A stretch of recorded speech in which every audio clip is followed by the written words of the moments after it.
No, he was trouble when he came in.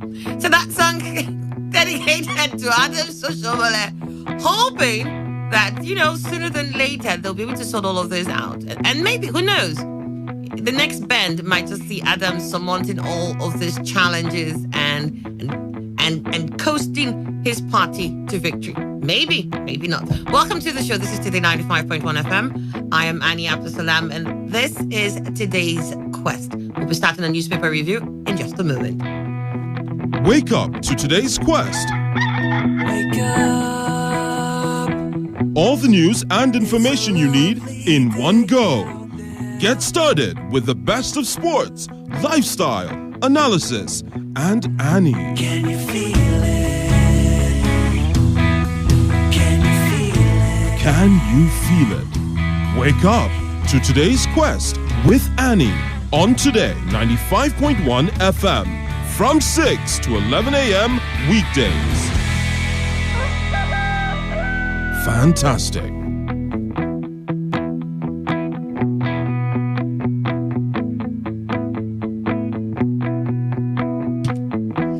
All right, it's exactly 8 minutes after 8. It is the 17th day of the month of June 2020, several days after the arrival of Corona. We remember when we used to say that almost every day when Corona first set foot here. We're like, oh, it's 10 days after Corona, 200 days after, 12 days after Corona. Well, Corona is still here, still doing what it's doing. And we will insist that you still keep with the rules. Still wash your hands. Still stay away from public surfaces. And if at all you have to touch them, like doorknobs or railings or anything, please do make sure that you use your hand sanitizer real quickly. Avoid touching your face in public too, like you've been out in public, you've touched quite a number of things and you're not sure if you've really cleaned your hands properly. Do not touch your eyes, your nose, or your mouth. And then when you do get home, do scrub up quickly so that for those at home, you don't bring that virus back to them. This is just, we just have to keep maintaining this protocol until there is, shall I say, there's light at the end of the tunnel. Maybe there's a vaccine or maybe there's something. Then we can say, all right, good. No need to wash your hand. As long as you have Corona, you can get a shot or something. Anyways, let's get to the papers. Let's find what the stories are like. Do not forget that we put this up on our Facebook page every morning. That's Today 95.1 FM on Facebook. Do go on that page. Like that page so you get all the updates each time it comes up. And please share your thoughts with us on any of the headlines or captions from the papers as we have shared on that page. You'll find that on Today 95.1 FM. All right, so we have here, I'm just going to run through them. Emmanuel Ndukwe is joining me this morning as usual. Emmanuel, good to have you. Good morning. Thank you very much, Annie. Good morning. Good morning, Nigeria. So we have from this day newspaper, Obaseki resigns, Oshomole suspended, Ajimobi hospitalized, NWC divided. Okay, that's a lot for the APC in just one fell swoop, but there you have it. Obaseki resigns, Oshomole suspended, Ajimobi hospitalized, NWC divided. You get that story in this day newspaper. Also in this day newspaper, federal government rolls out guidelines for reopening of schools. Federal government rolls out guidelines for reopening of schools. And new electricity tariffs take effect in July. This is what the minister is insisting. New electricity tariff takes effect in July. Minister insists. Buhari calls for patience in tackling insecurity as Katsina youths protest. Buhari calls for patience in tackling insecurity as Katsina youths protest. When I saw Buhari calls for patience, I was thinking it was going to call for patience, Jonathan. But then it's not that patience. It's patience. This one has no name. It's son. It ends at patience. It would be ridiculous if you have to be calling for patience, Jonathan, now, wouldn't it? Well, Buhari calls for patience in tackling insecurity as Katsina youths protest. Also in this day newspaper, Buhari approves appointment of 12 new permanent secretaries. Buhari approves appointment of 12 new permanent secretaries. And in this day, another story with a caption, federal government may sack striking doctors as talks end in deadlock. Federal government may sack striking doctors as talks end in deadlock. And suspense as airlines resume operations without bailout. Suspense as airlines resume operations without bailout is in the Guardian newspaper. And there's an editorial in the Guardian that has a caption, Nigeria, a rearview mirror. Nigeria, a rearview mirror. I want to read that up. It's in the Guardian newspaper. And then Leadership newspaper has JAM fixes 160 as cutoff mark for varsity admission. JAM fixes 160. It seems as if very soon we'll be hearing 100. So what's going on? Things in the world itself. No, I mean other places are pushing further and having real high marks that you've got to attain. There's no Chinese person here, but then it's the same. Why do we have to get to 160? We'll get to that story anyways. Let me move on. And that story is in the Leadership newspaper. Also in the Leadership, why Oshomole is afraid of me. Ooh, like Mufasa. That's Obasake anyway speaking. Why Oshomole is afraid of me, Obasake. And the Leadership has this. Sadia Farouk, Tony Khan, and partisan hysteria. Sadia Farouk, Tony Khan, and partisan hysteria. Details in the Leadership newspaper. One more from the Leadership newspaper. Evolution of political parties and contribution to democracy. Very similar in somewhat to what we spoke about yesterday, Emmanuel, right? Yeah. Evolution of political parties and contribution to democracy. That story is in the Leadership newspaper. And one last story, and this was taken from the Daily Times. It says here, Namibia to provide laptops, internet access to help college students learn amid COVID-19 pandemic. That's from the Daily Times. Namibia to provide laptops, internet access to help college students learn amid COVID-19 pandemic. These are all the stories that we'll be looking at here. I've got guests with me this morning. Fine Face Dimnamene Fine Face is an environmental justice activist and executive director, Youth and Environmental Advocacy Center. Good to have you. Good morning. Thank you, Annie. Good morning to everyone. Obidima, JP. I don't know if he has a new North Korea or South Korean name. Do you have one? Ving Chong Chong. No, it's not from that part. I'm sorry. But once you have one, because you came in here and doing some South Korean stuff, I don't know what you were doing. Obidima, JP, journalist, international affairs analyst. Great to have you here. Good morning. Good morning. Yes, you. All right. So let's get started real quickly with the very first story.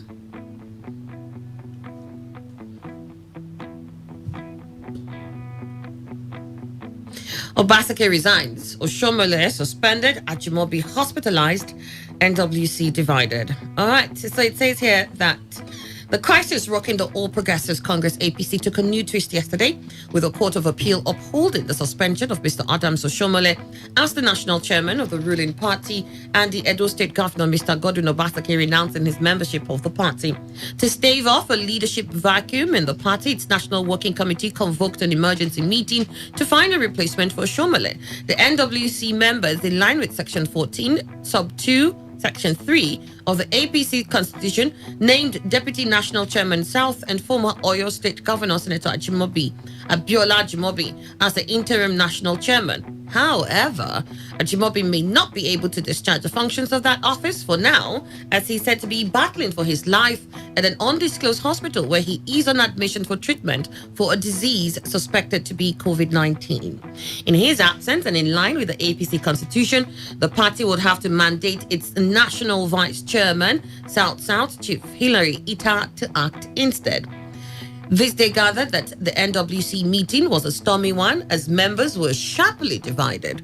While 14 NWC members are pro-Oshomole, 3 are neutral, and 3 others are opposed to the suspended national chairman. Those neutral are National Financial Secretary Tajuddin Bello, National Youth Leader Sadiq Shaibu Obakar, and National Disabled Leader Misbah Lawal Didi. Those in the anti-Oshomole camp are Deputy National Chairman North Lawali Shaibu, Deputy National Secretary Victor Gyadom, and National Vice Chairman Mustafa Salihu. It also learned that APC governors were planning to intervene to prevent the crisis from worsening further. Earlier yesterday, a three-man panel of the Court of Appeal had affirmed the judgment of Justice Delami Senchi of a Federal Capital Territory High Court, which on March 4th ordered Oshomole to step aside as the national chairman of the ruling party. Oshomole's travail began from the Edo State chapter of the APC, where he has been locked in a war of attrition with Obaseki, culminating in the factionalization of the state chapter of the party. Obaseki was disqualified by the APC from actualizing his second-term ambition on its platform, allegedly at the behest of Oshomole, quit the party yesterday. In a statement yesterday, National Public Secretary of the party, Malam Larry Isonilu, said the decision to name Ajimobi as the acting national chairman became imperative following the appeal court judgment. Seems there's a lot of trouble. All right, Emmanuel, let me get your thoughts on this. Well, you see, I wondered if not after you are reading now, then I've been able to come to terms with exactly what Ajimobi may be suffering from. I wanted to find out whether it was the girl of Obaseki leaving the party and Oshomole that being sacked that created the sickness in Ajimobi. No. Ajimobi has been, in fact, I think he's supposed to be in coma. I learned that 2 days ago. That's very unfortunate. But then I think APC had it coming because you see, when it has become troubled all around, and especially the principal officers of any group or organization, I think the time for maybe a settlement must come. And that settlement must come in whoever is guilty should be told, please, let it, because this is a competition, I always tell them. As they are now competing, albeit in a negative way, the PDP is getting ground. So I think whatever happens now, but one thing we must understand is that Oshomole has 9 lives. I sat down. No, I don't want to call him a cat, he's a human. But I sat down and analyzed all the cases that had assailed him in the past. All of them not be all that very rosy for him to win perpetually out of APC. The truth is that will come their way. All right. Fine, first of Namina. Yes, the APC issue is something that we are even getting tired to talk about because a party that from the inception had been in crisis and almost in every part of the country, is not the way to go. We know that the PDP has its own issues, but we can see some elements of internal democratization in the PDP now. A little stability is beginning to come there. But now the APC is not really doing what they ought to do, even as the national party today and the ruling party. Now, look at what is happening in Edo State. It's a war against godfatherism in Nigeria. It's a kind of system that is fighting back over people that have suppressed it over the years. Now, we've had this leadership tussle at the center. As of yesterday morning, Oshomole thought he was still on top. By yesterday evening, something changed. And he is now at the corner looking and losing the fight in Edo State because the court judgment that removed him now, the appeal court judgment, has clipped his wings. Right now, he's just thinking of what to do. And as we speak now, the threat that Obaseki put down that if he steps into Edo State will be quarantined will be very, very smooth now. Because some security guys attached to him now would have been withdrawn by this morning. So he's now as a free man as myself.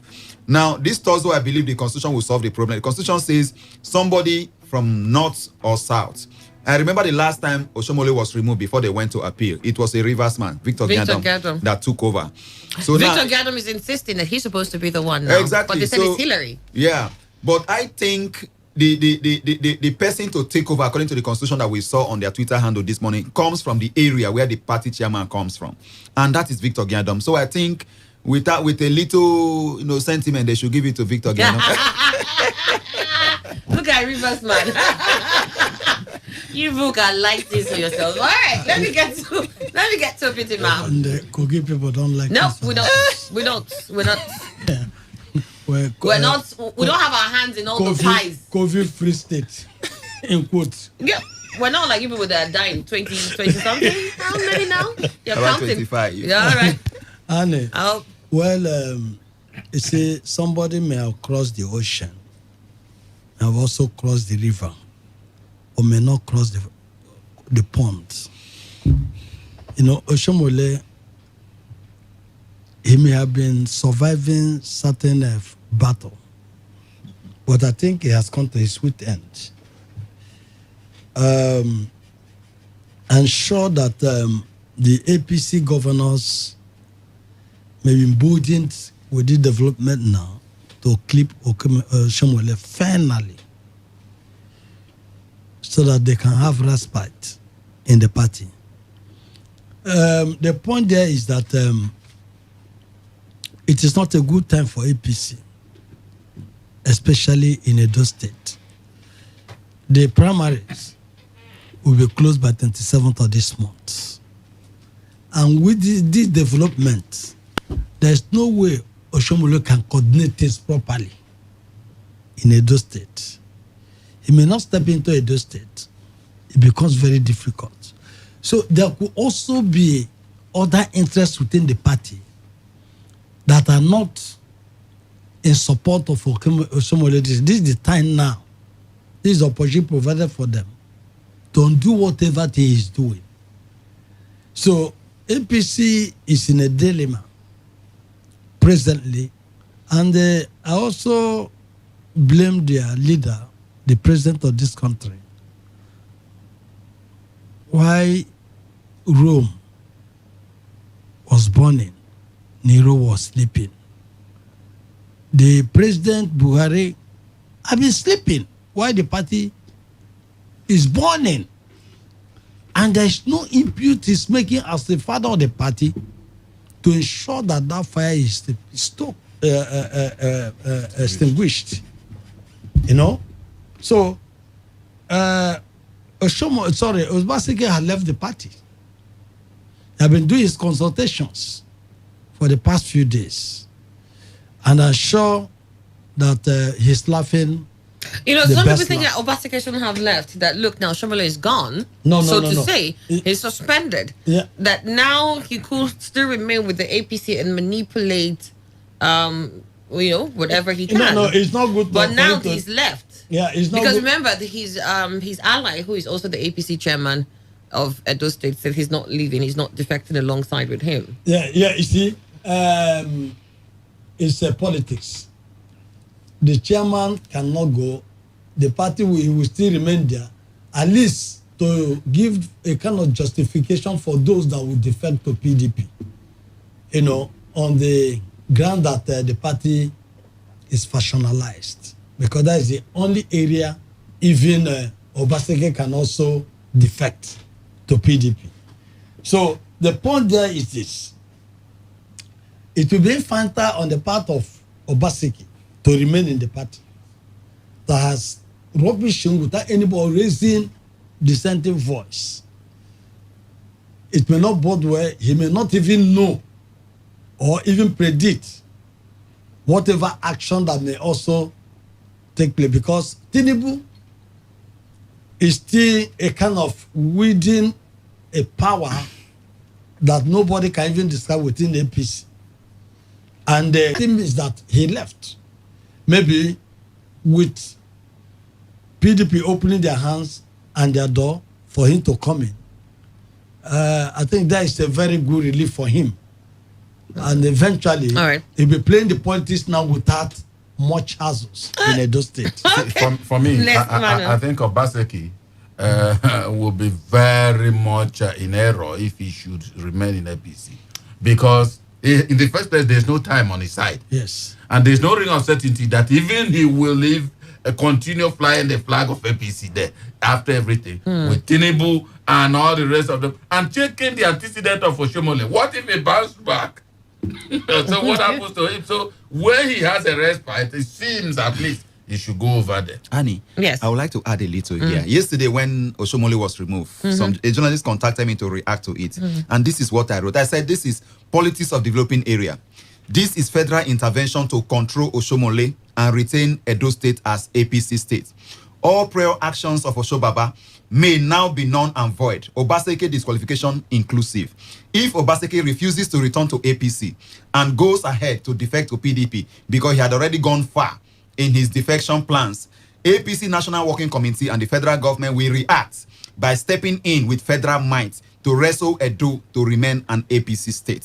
I don't share that All sentiment. right, okay, we'll leave No, those that's sentiments his aside. own. Don't share it. That's You his didn't own. bring it for your sharing. In fact, nobody He is brought it giving to him a air. share. It's for your own His view. consumption. New electricity tariffs take effect in July. Minister insists. Minister of Power, Mr. Saleh Maman, has said that the federal government will go ahead with the planned increment in electricity tariffs by July.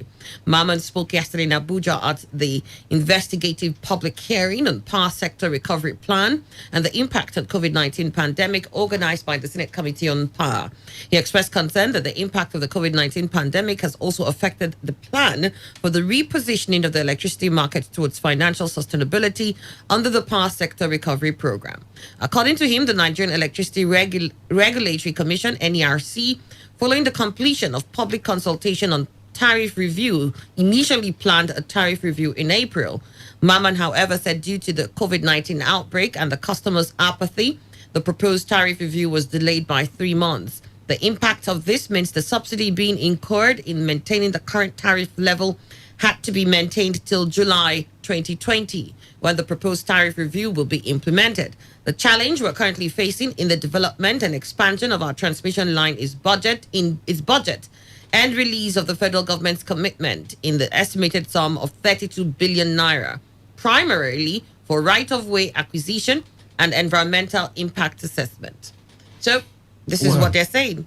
Well, they want to increase it before it didn't work out. I think whether was it the legislators or so also that even came in support of people's protests that no, it shouldn't hold and all that. But if they go ahead, let them go. Already in this country, as at now, we are paying for darkness. And if they want us to pay more for darkness, let them continue. The fact remains that a country that has no power base will never develop. We'll keep on chasing for development and it will elude us. 15 minutes. Yes, Annie, I think increasing the tariff is not a big deal. We've been experiencing increases before we got to where we are today. But the problem is that when they increase this money now, we are not getting the lights. We are paying for darkness, and you don't even know what you are paying for. Estimated bill is still the problem of the day. Like we have fuel now, it's 125. You know that when you are paying 125, 123. you have in some filling stations, not everywhere. Now, when you are paying that amount of money, you are sure that you are going to have so quantity of fuel, liters of fuel to take home. But a situation whereby they just charge you and you don't see light is the problem. So let them meter Nigerian. Let Nigerians have prepaid meter. We learned some containers of it are decaying at their Papa Wharf. Let them give us meter and then they can increase and we know what we are paying is sufficient and equivalent to what we are consuming. All right. Obidima. Well,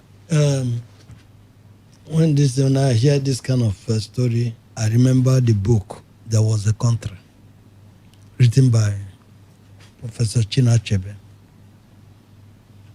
He said, this is a country that really is not organized. And do also not think about the welfare of its citizens. What is the purchasing power of the average Nigerian today? The average Nigerian is so impoverished. We have the highest rate of poverty in the land. The government is not working towards fixing the power sector. All is to increase tariff. So, is the increase in tariff the problem of the power sector? I can't understand. Because these people have been making money, estimation, and they cannot meter consumers. And government has also freed them from that aspect of metering consumers. Because there was a time federal government said, gave them timeline to meter every consumer in this country. And they, at the point they buckled. And now say consumers should now pay for their meters. And that was 30-something thousand for one phase meter and 70-something thousand for three-phase meter. And recently, just about 2 weeks or not even up to 2 weeks now, they've also increased that to 44,000 for the single phase. And the other one has also been increased to more than 70-something thousand. And all these things, the parameter they are using in all these increases we cannot understand. Why are the consumers so burdened? Why are consumers so oppressed in this country? And we cannot even rise and protest. But yet, we will now in this country join people in America to protest against the killing of George Floyd. And we cannot protest against this thing that I may even term as killing in this nation. So it's amazing. The estimation they are doing, you can imagine that where they don't even monitor what is going on. The so-called what they call the discourse don't even monitor. They are not in the field. They don't know when transformer have broken down. Even when transformer have broken down, it is left for people who are using that transformer to fix it. They don't fix it. They don't buy anything. Consumers do everything. My transformer broke down in April. For more than 1 month, we didn't get electricity. Yet, we contributed, those who are using that very transformer, contributed over 270,000 naira to fix that transformer. And yet, within that period, they still brought bills and gave me even 30,000 this year. I have to write to them. I've been waiting for their reply. They acknowledge it. I'm ready to take them to court. Because we also consumers don't even take steps to take these people to court. How can federal government will colluding with these people to suppress and to humiliate and to maltreat Nigerians the way they are doing? There's nothing justifies this increase in their tariff and the increase in whatever they call meter. All right, then. We've got your thoughts there. It says, any which way you look at it, they will start off in July. That story is in this day newspaper. New electricity tariffs take effect in July. Minister insists. Buhari calls for patience in tackling insecurity at Katsina Youth's protest. That's in this day newspaper. Buhari calls for patience as Katsina Youth's protest. I think we have been talking about this for a while now, how much the unrest in northern parts of Nigeria has caused a number of youths to come up and complain. As of yesterday, I think we even mentioned about 9 youth bodies who wrote a letter or who came out to put out a joint statement. President Muhammadu Buhari yesterday assured Nigerians that the nation's armed forces have the capacity to deal with the challenges of banditry and terrorism and called for more patience. He spoke just as youths in his home state of Katsina marched on the streets over the wave of banditry in the state that has sacked many from their homes and resulted in hundreds of deaths and destruction of assets. The president, who said the military was taking appropriate steps to block loopholes being exploited by criminals to unleash mayhem on innocent citizens, reiterated their approval of a joint military and police operations to comb Niger, Kaduna, Katsina, Zamfara, and Sokoto states to rid the area of bandits. A statement by presidential spokesman Malam Garba Sheikh, who said the surveillance will be improved upon with more night vision aircraft already deployed under Operation Accord, which he said was launched 3 weeks ago. Nigeria's military has displayed its capabilities in the past and will show it again by dealing with the current challenges, the president said. According to the statement, the president appealed to the people of Katsina State to be patient and support the ongoing military operations in their state, sympathizing with those who are bereaved, injured, and lost property. Buhari urged the people of Katsina to avoid taking to the streets to protest, saying it could distract the military operation.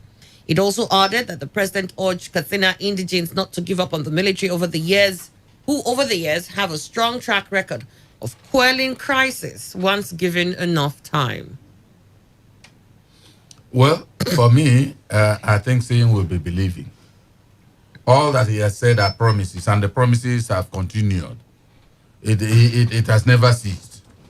Now, you see, calling for patience in the face of harsh realities on ground is what is making those people in the youth in Katsina to protest, because the harsh realities are biting on them. Now, where you are away from Katsina and you are making promises now showcasing the credibility and, of course, the capability of the military of Nigeria. That's not what, nobody has called it into question. He said if given much time. And how much time should they be given? The fact again is that, are you doing the right thing you should do so that they can also come? When you are telling us that these people are very capable, as they come, they nip everything in the bud, Are we going to believe that while the carnage continues? Seeing, indeed, I say again, will we believe it? All right, then. 5:59. Yes, I'm happy that I have not heard that maybe the president will say that the people that are behind what is happening in his home state and other parts of Nigeria are those who want to make the country ungovernable for him. And at this point in time, we could see that it is said that charity begins at home. Charity is not starting from home here, from what we've seen now. The hometown of the president, like other parts of the country, is also boiling. I think what he needs to do is to try as much as possible to ensuring the protection of lives and property, which is the oath of office he took and promise he made to Nigerians by becoming president. Now, the protests going on, the youths are expressing their anger over the situation on ground. And I think the presidency, the security operatives, everybody must be on their toes to ensuring that there is peace in that part of the country and other parts of Nigeria. All right. Obitima. Well, Katsina State, they are protesting that the president should resign and the governor should resign. I join in that protest that they should resign because they have failed to secure lives and property in this nation.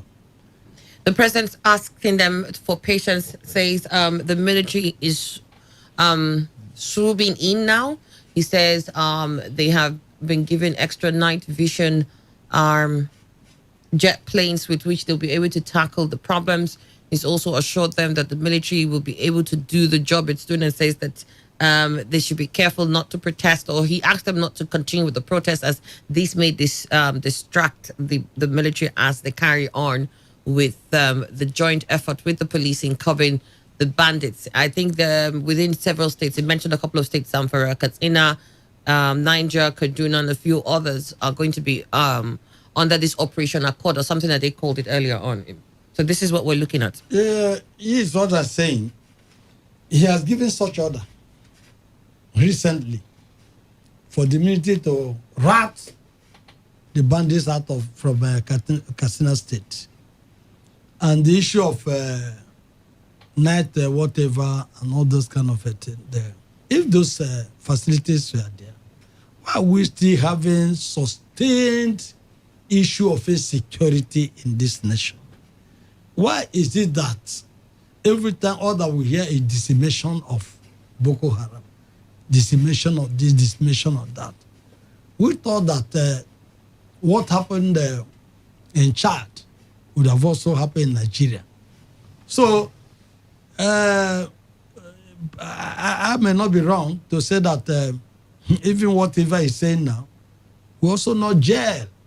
In the next 2 months, we also hear another marching order. We also hear that there is a helicopter. Well, those helicopters, those jets, were they just brought in now? So I believe that the president has not done well. The security chief are tired. And he doesn't want to change them for new blood to come in with the new zeal, with fire in their bone to deal with these insecurity challenges that have been there for quite some time now. So I don't quite believe him.